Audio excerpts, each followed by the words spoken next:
Do you think a woman should change her name after marriage or not? Before we get into your thoughts or mine, let me take you through the Facebook post that sparks today's conversation. Here goes. Kemeni Etek on Facebook. The title is The Name Game, Why Your Maiden Name Isn't a Hill to Die On. So it goes on, but I will just home in on the part that is necessary for my reaction. She wrote, marriage isn't a solo performance, it's a duet.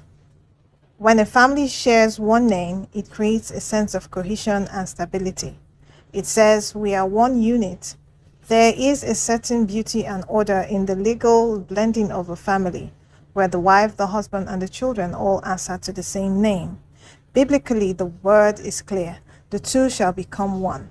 Genesis 2, verse 24. Not two shall become one flesh but maintain separate identities for optics. 1. The family is a unit. A name is a symbol of that union. In Ephesians 5, the husband is the head of the home. You want the headship, the protection, the covering, but you don't want the name. Sis, you can't eat your cake and say the cake oppresses you. In the scriptures, a name change often signifies a change in status, a new covenant, and a new beginning. Leaving your father and mother to cleave to your husband isn't just about moving your boxes into his house. It's about a total alignment of identity. Then culture. In our Nigerian setting, the bride price isn't just a fee. It's a symbolic transfer and a bridge between two families.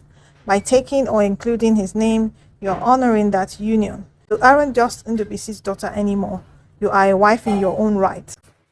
That's why they give her away. The father hands her over. The new family receives her. She becomes their own. Her children carry that name. Her husband carries that name. The home has one name.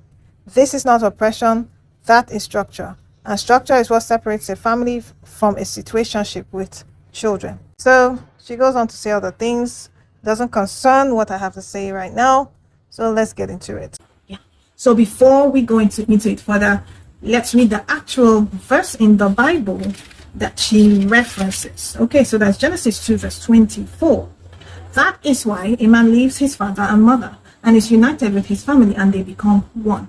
Some translations and versions say one flesh. Okay, so now the word one there, the actual Hebrew word, echad, I hope that's the pronunciation, means a oneness, a wholeness that is multiple parts being integrated in a harmonious whole. Okay? In other words, beyond just being a number, beyond the numerical count that's one in that context is actually two parts integrating into a whole that makes them fuller, that makes everything richer. That's what it means to be one. So it is values, vision, purpose, goals, journey. Okay, the Bible says something that can two work together except they be agreed. Oneness is about that journey together in agreement. Now you can walk that path without having the same name. Do you get it? Okay, you don't have to have the same name to be in agreement. You don't have to have the same name to walk the same path. You don't have to have the same name to align with regards to your individual purposes to a larger purpose. You see, siblings have the same surname, okay? But they have different perspectives, different paths, different outcomes in life, different journeys, okay? But they have the same name. So the name does not make the journey. The name doesn't make the agreement. And it's the agreement, is the working together that makes the oneness of a husband and wife. That's one thing to note. We're coming to other things. So she said something about a man's headship and how he's the head of the home and he covers you and he provides for you. So why won't you take his name? Guess what? There are some people who are married, okay? And they do not have cover. Emotionally, physically, financially, and otherwise. These are married single mothers or married single women that all they got is themselves. they do not have a support system. So where's the cover? Even when they have the same surname with the man. So again, having the same surname does not mean that you have cover from your husband. Okay? And then something I just need to drop here, and maybe I will deal with it in another video, is that headship is not an office. It's not a role. It's a responsibility. It's a function. Okay? So there's no office of the husband. No, it's a function. It's the responsibilities of husbandhood. Okay? And that's what is the headship. There's no hierarchy to it. So I just needed to drop that there. We'll move on to other things. Another thing she says that scripturally that you take a man's name. Hello. There's no record in the Bible where a woman took her husband's name. I stand to be corrected. If you know of one, please let me know. But there's nowhere in the Bible where a woman took her husband's name. And the culture of the time really was that there were no surnames. They were descriptive with regards to their names. Okay? Mary of Magdala. Okay? Their names were described by the places that they were from, the places they lived, or by their genealogy. Okay? It's very, very much like what is obtainable even culturally before the white man came. And that's the other part of what she said. So let's get into that part. So culturally now, let's get there. Prior to the white man coming and ravaging us, before he came and violated us, women didn't take their husband's surnames. There were no surnames to even take. Surnames were not a thing with our culture. And I'm speaking here generally for a large part of the African culture. I know there are so many communities, so many ethnicities, you know, with Africans, but I think for the most part, I will still be correct if I say that women didn't take their husband's names, because our cultures honored a woman's essence and her identity, whether she was married or not. What we know as surnames is something that we inherited from the Victorian European influence that came across the seas to meet us here. Yes, it's cultural appropriation. It's not our thing. Okay, but we have gone and run with it, and we have now normalized it. Okay, there is an English law, a coverture system, that more or less means that if a woman is married, her legal identity is totally swallowed by her husband's one. So legally speaking, when she's married, she's a nobody. She couldn't own land, she couldn't have a bank account, nothing. It was all her husband's, and she was under that, right? These things made its way to us, okay, when the colonialist came. Even the surname naming system was just a means to make record keeping and filing systems easier and less cumbersome. Okay? Because it was harder to write of a person, this person, son of that person, and all that, because actually that is how we were descriptive with our names. You know, people were identified as son of, or child of, so, or wife of, so, or husband of, so and so. So it became cumbersome, it became tedious to put down that as a record. So if you needed to track a person or trace a person to their people or to their property or to their land or to something, okay? If you wanted to do civil registrations, if you wanted to tax them, if you wanted to do census, it becomes harder to record. So the surname system was one of the things that the English and Victorian bureaucracy carried to us, and we took it, imbibed it, and became it. But it's not us. It's really not us. Okay? Now, you see, because our culture, there was polygamy, and there was and still is large extended families. What does this mean? It means that certain names will get repeated even in the same generation, let alone across the generation. Okay, so how do you identify, how do you distinguish between one person with the same name and the other person with the same name in the same family? My name is Chizo, okay, and I have cousins who are Chizo as well. We have the same surname. How do you distinguish the particular Chizo or Fable that you are speaking of? That's the reason why in my family I am Chizo Mwandema, which is Chizo, the child of Uma. So you see that at the end of the day, even when we have culturally appropriated something foreign, we still get back to the essence of us with our identification. We are deeper than the surname. We are deeper than a generic name. We are deeper than a standard naming system. There's something that is uniquely us, that is outside of what every other person carry. Even the surname I have is a name that people in Anambra have, people in Imo have. So if you hear of Fable, somebody is asking, which one? Are you from? So, are you the one in this place? And then we get right back down to being descriptive of who we are. So what's in a name, really? And what's not in a name?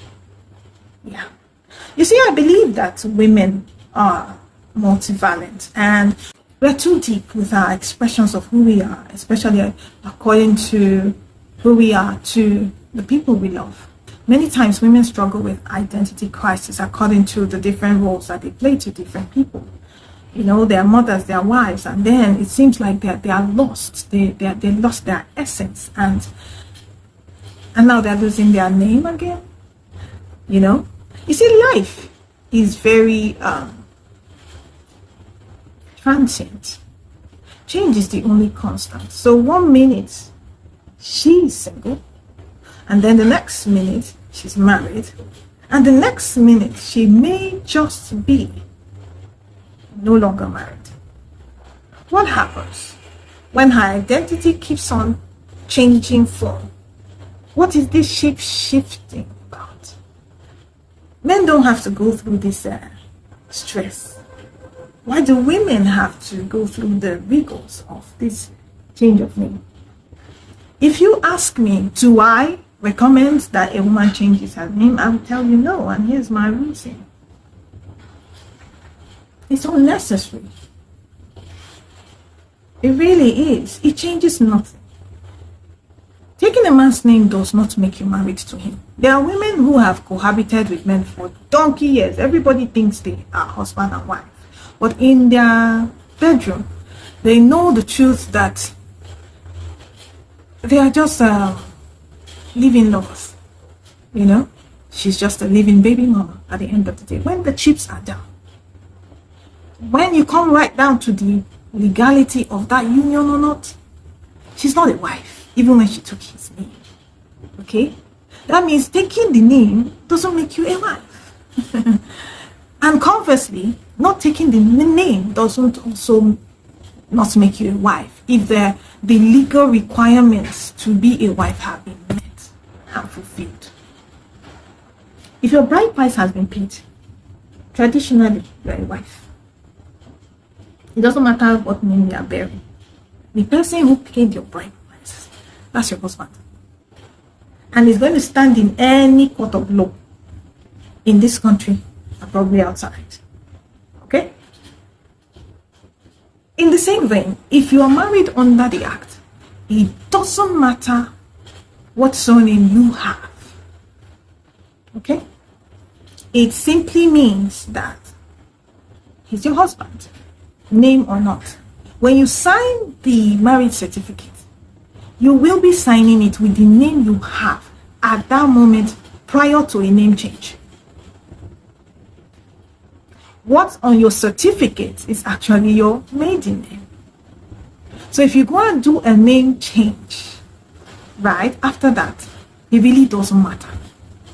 The name on the certificate starts, and the one outside is still doesn't matter. So what makes you marry is a fulfillment of a law or a custom that makes you married, that certifies that there is a marriage going on here, not just an illegal or illegitimate alliance. So the name doesn't matter. You get it? I feel there's too much stress with name change, okay? You have to do a newspaper publication. You probably have to go get your name changed with your NIN, your NIS as well. There's too much work. Why bother? Well, you can just have one identity throughout your life. Another thing is that what if this person has a portfolio when she was single? How does she maintain that identity throughout the stages and the statuses that are changing if she keeps changing the name? Example, let's say her name is Anu Kaf, right? And she is an author. She has authored books under the name. Then Anu Kaf meets Okonefio, and then she marries and she changes her name to Anefio, right? So she keeps writing, won't she? There are two options. She'll either continue the legacy of the name Anu Kafo with her works, or she's going to change and, in quotes, start from ground zero with Anefio. Okay. Now let's say something happens to that marriage. It's either there's a divorce or Okonefio is deceased. She has the option of either remaining with the name she has changed to or reverting to her maiden name. That's some paperwork, some legwork, so a lot of things. Okay? Then, let's say Anefio meets Kule Olale and decides, oh yes, I say yes to him. And they say I do to each other. And then she'll change the name again, Abi. So, formerly Okafe, formerly Efem, now Olale, right? What sort of madness is this? Why? So now, a new body of works, right? In the new name, where's the consistency? Where's the stability? Where's the...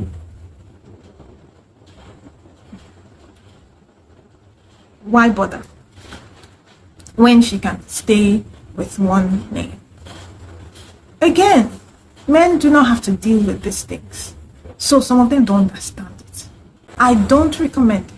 I don't advise it. To undo it, we take resources, okay, time, money, journeys. It's unnecessary. I believe that a woman's name should stay constant throughout her lifetime. I'm not one of those who will villainize or attack women that choose to change their names. It's her choice at the end of the day. It's a woman's choice. That's the main thing. It's something she wants to do. It's something she chooses to do. It's not something that she's coerced to do. It's not something she's forced to do. It's not something she's bamboozled to do. It's something that this is her desire, and she communicates it, of course, respectfully between the two of them. She and her intended that this is what I want. And no, it's not a declaration of disunity to keep your maiden name. It doesn't make you married to take his name.